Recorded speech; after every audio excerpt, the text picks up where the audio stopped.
dont je suis originaire, là, c'est incroyable la Ils arrivent présence à parler des la Chinois. langue? Ils vont juste que parler la langue? Non, pas encore, Pas mais encore, j'espère qu'ils vont s'ouvrir un peu plus qu'aujourd'hui, là. Mais en tout cas, oui, les Chinois, c'est un vrai sujet de comédie. Donc, s'il y avait un humoriste chinois, je pense que j'aimerais bien faire un truc avec lui, ouais. Je pense. D'accord. Vous aviez le renard. Le renard, Donc, ouais. pourquoi pas.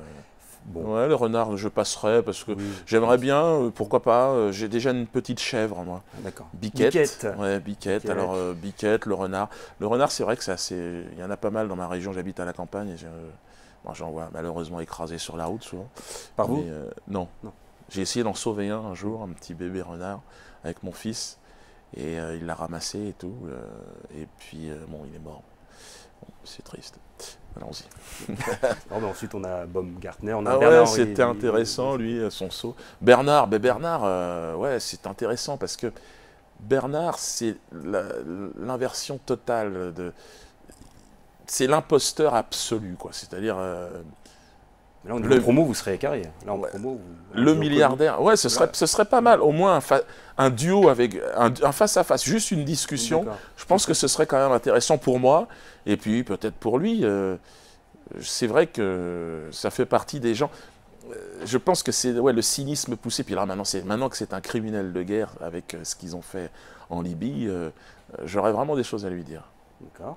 Puis on a Roselyne Bachelot. Non, là, vraiment, ça n'exprime absolument rien pour moi. Et puis, bah, moi, déguisé en colon israélien. Non, et moi, c'est ce que je fais depuis toujours, un duo avec moi-même. D'accord. Donc, on one-man show. Donc, Donnez-moi ma mais chance, je peux être... Ah, toi, c'est moi, toi. là, c'est Baran. pardon. C'est moi déguisé en colon israélien. J'avais compris que c'était moi en tant que moi. non. Ah non, alors si c'est Baran, bah c'est oui, Baran, oui, oui. on Bah, peut c'est ce qu'on vient de faire, c'est ce qu'on vient de faire, excuse-moi. Ouais, je suis pas Non, mieux mais que- j'avais, comme je me reconnaissais, je me suis dit, moi, c'est moi. Mais j'avais pas vu, comme je n'ai plus. De loin, c'est Non, je commence vois à pas devenir du tout. difficile. Je vois pas. Bon, J'avais cru que c'était d'accord. Mbala Et d'ailleurs. non. Et c'est Baran Baran. Mbala, ça pourrait.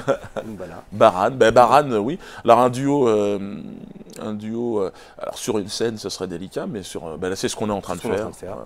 Ça se passe plutôt bien pour Ouais. l'instant. Dieudonné, on vous a souvent vu monter sur scène avec une bouteille isotherme. Je me suis toujours demandé ce qu'il y avait dedans. Et pour répondre à ma question, je vous propose à vous et à nos chers web auditeurs de passer à la sortie sucrée. Dieudonné, alors habituellement, thé ou café, il y a quoi dans cette bouteille isotherme? Alors j'ai toujours mis du thé avec du miel. D'accord. C'était une recette de grand-mère qui voulait que ça pouvait me permettre d'avoir les... Et puis à l'époque, j'avais peut-être un stress, c'est que d'avoir les... Parce que j'avais eu 2-3 extinctions de voix. Et bon, quand on fait un one-man show, l'extinction de voix, c'est le cauchemar. On peut s'en sortir quand on a un micro, comme aujourd'hui, là, parce qu'on peut parler tout doucement comme ça. Mais c'est carrément catastrophique. D'accord. Puisque le one-man show, comme son nom l'indique, on est seul et en fait il n'y a que la voix pour transmettre les informations. Thé et miel alors. Thé et miel. Et alors aujourd'hui, on m'a suggéré d'autres solutions, des petites pastilles, des machins. Donc, Ça fonctionne? ouais, ça fonctionne. Pour l'instant, je croise les doigts, je n'ai pas eu d'extinction. Alors, à quoi ressemble votre public? A-t-il évolué? Non, oui, alors moi j'ai évolué, hein. Ça fait plus de 20 ans que je fais ce métier. Le public, il a évolué avec moi, mais il est relativement jeune, assez masculin, c'est vrai. Plutôt un public de gens qui ont besoin de rire de manière urgente, D'accord. pour ne pas sombrer dans... Au niveau des origines, ethniques ou autres? Où c'est très ouvert en fait. C'est pas un public forcément afro-européen. C'est pour une bonne moitié, je dirais. Et puis l'autre moitié, c'est un public plutôt jeune, plutôt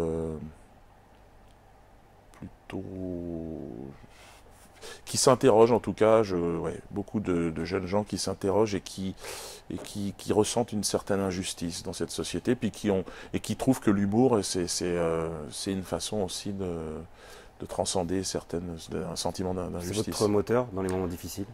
Moi, en tout cas, c'est ma religion. Hein. C'est quasiment ma religion. Si je devais en trouver une aujourd'hui, c'est la distance. C'est trouver le maximum de distance. Et le rire permet de relativiser beaucoup les situations les plus délicates. Alors, il y a des situations désespérées où c'est toujours délicat d'amener du rire, mais de manière générale, et on a eu des grandes leçons. Là, récemment, il y a un jeune homme qui avait le cancer, qui a le cancer, et qui, Romain il s'appelle, il est suisse, il est venu, on l'a invité, puisque mon dernier film est sur le cancer, et puis il était devant sa machine, je ne sais plus comment ça s'appelle, une énorme machine qui lance des rayons laser sur le cancer, là. Et il était devant sa machine, il faisait une petite quenelle comme ça. Et donc je crois qu'effectivement, il va mieux maintenant. Alors, on croise les doigts pour lui, on voit une petite pensée à Romain.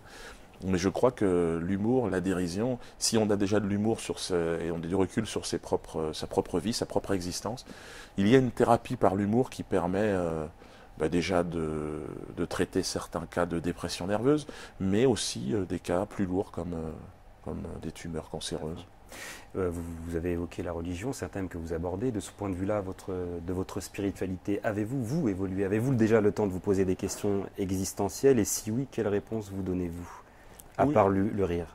Oui, moi je vous ai dit, en fait, je suis un esprit libre parce que pour faire rire, il faut être un peu un aventurier, hein. On voyage dans cette société, on essaye de trouver les tabous les plus croustillants pour pouvoir s'amuser et jongler avec.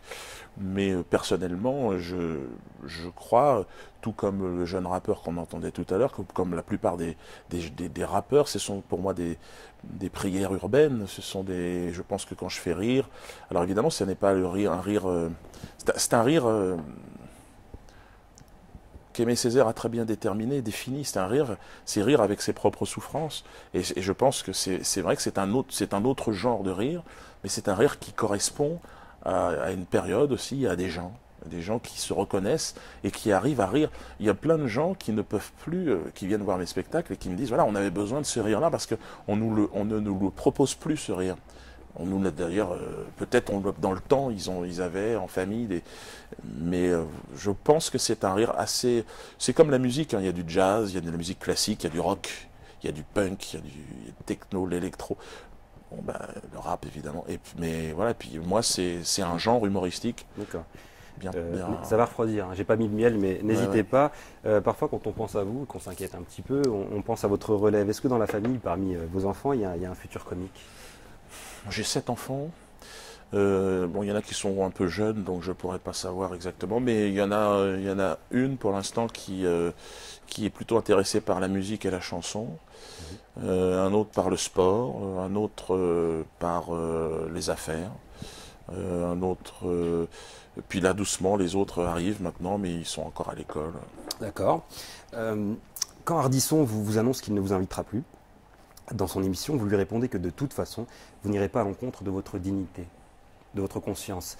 Est-ce que ça doit être ça un artiste, selon vous, digne, conscient, jusque dans ses tableaux, ses écrits, ses personnages ou ses chansons? Vous savez, Ardisson n'est plus sur le service public. Je suis aujourd'hui face à toi, Baran. Voilà, les temps changent. Finalement, moi, je suis là, Ardisson ne l'est plus. Et puis, il ne peut plus m'inviter dans l'émission dans laquelle nous nous trouvions, puisqu'il n'y est plus sur le service public. Alors, il a trouvé une petite chaîne maintenant. Ouais. Mais je dirais que je fais plus d'audience que lui sur scène que lui aujourd'hui. Alors il essaye de préserver un niveau de vie dans un monde d'une autre époque. Je crois que l'avenir, c'est des émissions comme celle-là, l'avenir, c'est Internet. Et je pense que toutes ces personnes-là, qui ont vécu très grassement par un système qui était un système pyramidal, entièrement sous domination. D'ailleurs, c'était étonnant de voir Ardisson finalement tenter par une manœuvre maladroite de servir le maître en essayant de me cracher au visage et finalement qui est rejeté comme une vulgaire prostituée, quoi. Et bon, c'est sa vie, c'est lui. Ce sont ses choix. Ouais. Dieudonné, je rappelle que vous partez en tournée à travers la France avec votre spectacle Foxtrot à partir de février 2013, si je ne me trompe pas. Alors, vous serez entre autres à Nantes le 1er mars, au Zénith de Saint-Étienne le 16 mars, à Bordeaux le 4 avril ou encore au Zénith d'Amiens le 17 mai. Je rappelle également que votre bande dessinée Yacht People, sortie en septembre 2012, est toujours en vente sur le site internet, votre site internet, et est réalisée en étroite collaboration avec le dessinateur Zéon et Alain Soral, dont on oublie trop souvent de dire qu'en plus de penser vite, il a de l'humour et que c'est un artiste. Ouais. Dieudonné, oui, un mot sur...